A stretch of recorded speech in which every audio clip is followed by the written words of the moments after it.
Hello students, कैसे हो आप। हम पढ़ रहे हैं चैप्टर लाइंस एंड एंगल्स। आज हम और एक कॉन्सेप्ट इसमें देखेंगे। देखो, सबसे पहले पेयर ऑफ एंगल्स। पेयर का मतलब क्या होता है? दो। अगर आपको कोई कहेगा पेयर ऑफ पेन्स तो उसके पास दो पेन्स हैं। पेयर ऑफ एप्पल्स तो दो एप्पल हैं।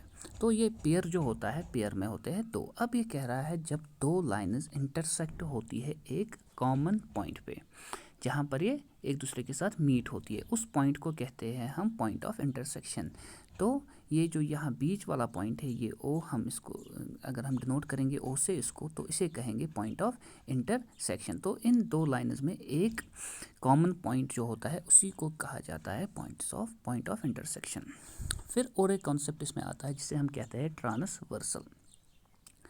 देखो, आपने कभी देखा होगा रोड क्रॉसिंग पे जब दो या दो से ज़्यादा रोड्स मीट होते हैं या रेलवे लाइन पे, तो वहाँ पर आपने देखा होगा, मिसाल के तौर पर ये रोड है तो यहाँ से और एक रास्ता आता है, यहाँ से और एक रास्ता आता है। तो इससे हमें थोड़ा सा आइडिया आता है ये ट्रांसवर्सल होता क्या है। अब मैं आपको इसको मैथमेटिकली समझाता हूँ। देखो, जब एक लाइन इंटरसेक्ट करती है दो, ठीक है, दो या दो से ज़्यादा, तो एट डिस्टिंक्ट पॉइंट्स उसे कहते हैं हम ट्रांसवर्सल। अगर इसको ऐसे काट रही है तो इसे हम कहेंगे, ये जो ये वाली लाइन है जो इसको कट कर रही है इन दो या दो से ज़्यादा लाइन्स को, उसे हम कहते हैं ट्रांसवर्सल। अब यहाँ पर देखो, ये जो लाइन यहाँ पर बनाई है, यहाँ एक लाइन एल है, दूसरी लाइन एम है, तो यहाँ पर पी जो है ये ट्रांसवर्सल है।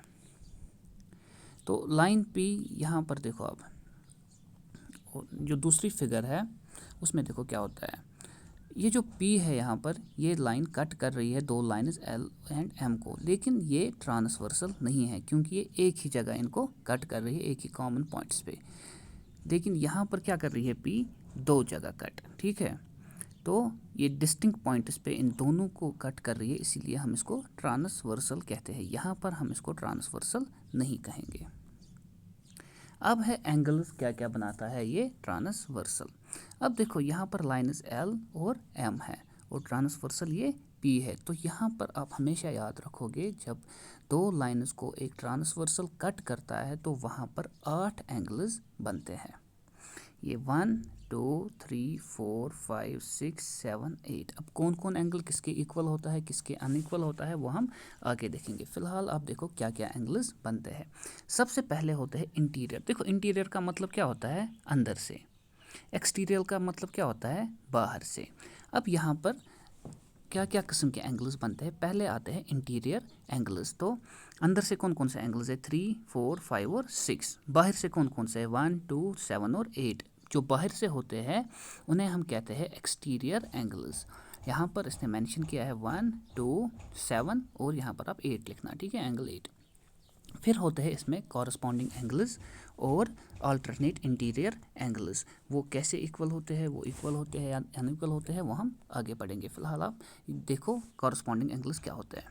देखो, ये 1 और ये जो 5 है, ये क्या है, कॉरस्पॉन्डिंग एंगल्स। ये 2 और ये 6, ये क्या है, कॉरस्पॉन्डिंग एंगल्स। इसी तरीके से 3 और ये 3 क्या है, इंटीरियर, उसके बाहर एक्सटीरियर, यानी कि 3 और 7 ये है कॉरस्पॉन्डिंग एंगल्स, और एंगल 4 और एंगल 8 है कॉरस्पॉन्डिंग एंगल्स। इसी तरीके से pair of alternate interior angles, alternate मगर इंटीरियर, यानी कि वो आएंगे 3 और 6, 4 और 5 अंदर से, ठीक है। अब pair of alternate exterior angles, ये क्या आएंगे, 1 8 और 2 7।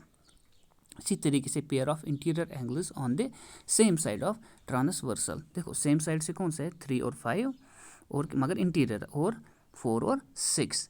तो यह है on the same side of transversal, यानी कि इस साइड 3 और 5 और इस साइड 4 और 6।